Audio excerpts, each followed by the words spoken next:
మన చూపండి, నా ముంగట చంపండి, మా ముందు చంపండి, టీవీలో అందరి ముందు చంపండి. అదే డిమాండ్ చేసేది. డిమాండ్ చేయడానికి ఏం లేదు ఇక్కడ. ఏముంటుంది చెప్పండి? ఒక తల్లి ఆవేదన ఏముంటుంది చెప్పండి? ఒక 1 hour లో ఒక మంచి పిల్ల మీరు చూసుంటారు. ఏం ప్రాబ్లం ఉంది నా పిల్లకి చెప్పండి? నేను ఎందుకు డిమాండ్ చేయకూడదు? ఏం ప్రాబ్లం ఉంది ఆ పిల్ల? నా పిల్లకి ఏమైనా తక్కువ చేశాను? చిన్నప్పటి నుంచి డబ్బులు పెట్టి పెట్టి పెట్టి అంత పెద్ద చేసుకొని ఎందుకు ఊరుకోవాలండి? ఆ అబ్బాయి అట్లా చేస్తుండే. అట్లీస్ట్ ఒక చిన్న బ్యాట్ కోసం చేస్తారా? రేపు చిన్న చాక్లెట్ కోసం కూడా చేస్తారని వదిలేస్తారా? తల్లిదండ్రులకు కూడా శిక్షించాలండి.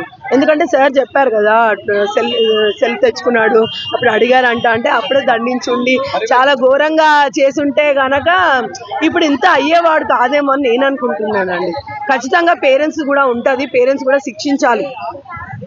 అదే నేను కోరుకునేది, పేరెంట్స్ని శిక్షించాలి. వాడిని మాత్రం చాలా దారుణం చేయాలి. అసలు నా పాప ఎంత దారుణం చేశారో మీకు అందరికీ తెలుసు.